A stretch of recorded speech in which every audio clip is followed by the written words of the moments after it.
Oh, he went to the wall, dude. That guy went to the wall. Did you get that? Oh, shit. Oh, God. He's like, oh, my head.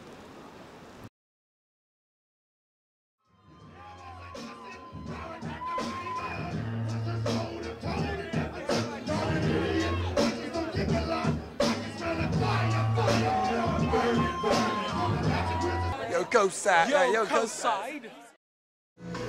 Yo, Coastside.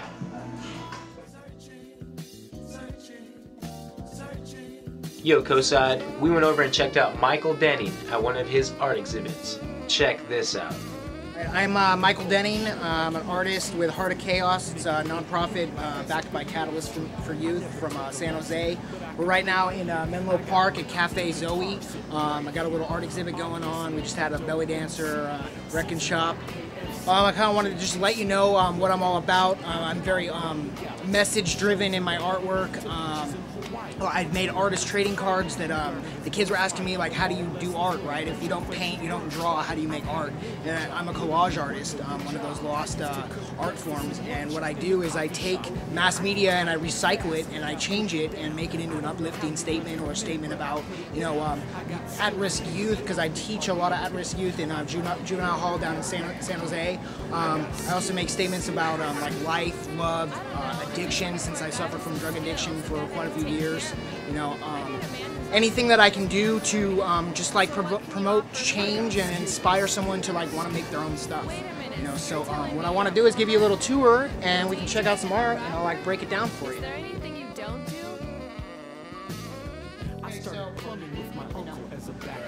Okay, so this was originally a poster from a Red Robin's, just the lady in the background.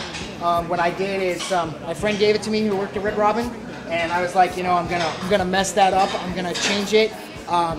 You know, 9/11 was a huge monumental moment in a lot of people's lives, and I think it was, you know, tons of bullshit, basically.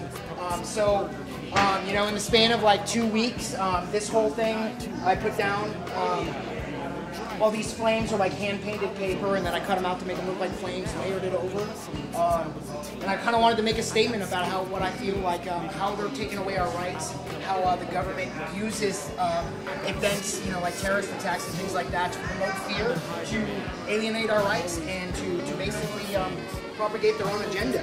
And so this whole piece is about how 9/11 was an inside job, basically, and how the true act of a real patriot is to ask questions, to not take the official report and believe it. And, you know what I mean? So you know, we need to not be silent, but be defiant of tyrants, and like stand up, ask for truth.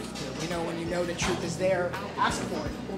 You know, and if we need a revolution, then take it to the streets, or at least like, you know, open your mind enough to know that like there's more out there than what they tell us. You know, so like this right here is like you know, the collapse of the World Trade Center building number 7, not well publicized, obviously a free fall, you know, controlled demolition, some other events about 9/11. Birthday party. You think I'm kidding? Yeah, I probably did your wedding. I'm a self-employed rapper. Okay, so you get all 3 of these. All 3 of these were created while teaching the youth in juvie. They're all time-stamped. My visitor pass.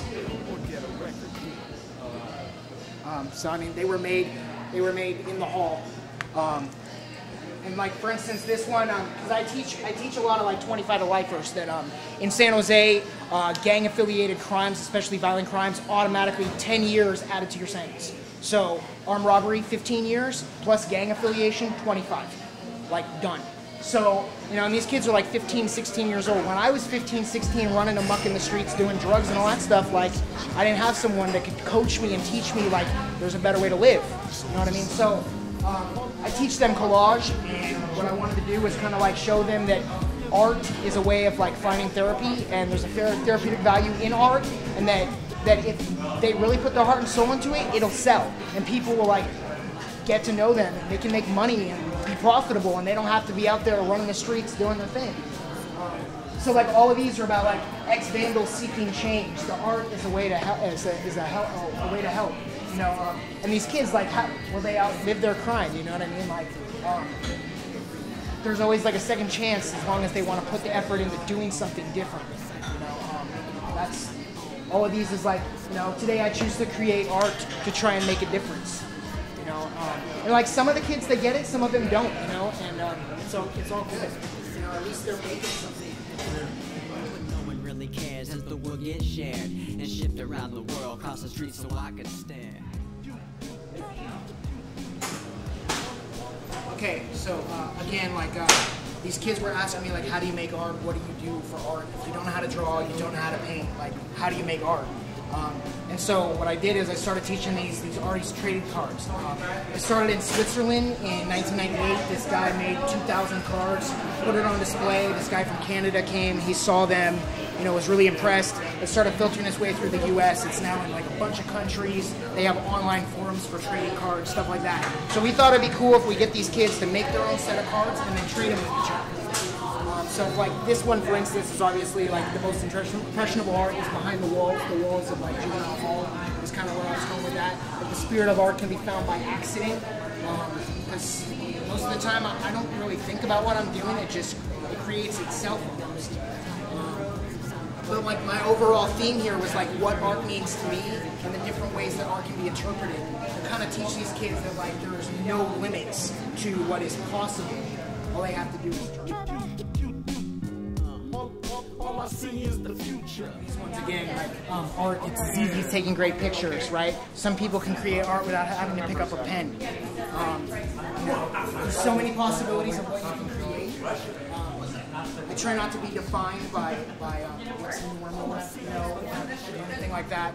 I try and just push the envelope constantly, and I'm constantly trying to. So that's my show.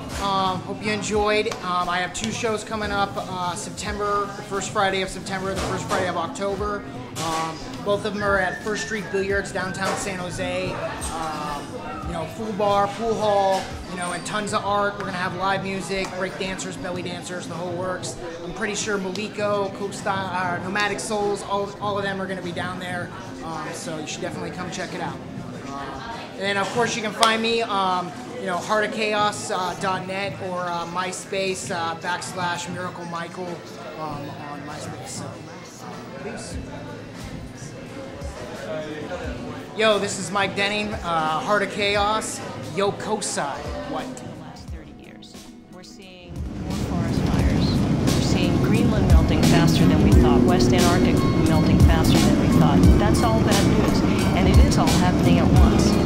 Add it all up, and scientists agree that what we are seeing is the beginning of planetary climate shift that has potentially dire consequences for life on Earth.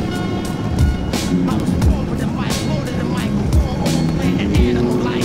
Took this rap shit to the heights before the right brothers to fight. Before dog fighting and aerial strikes. Before MCs picked up and started to write. Before promotion, the marketing, poster snipes. Can I bust up mics? Punch out mics, punch out your motherfucking eyesight. For the title about fight. We have to reverse global warming urgently, if we still can. The Earth is in much more danger from human action than from natural disasters.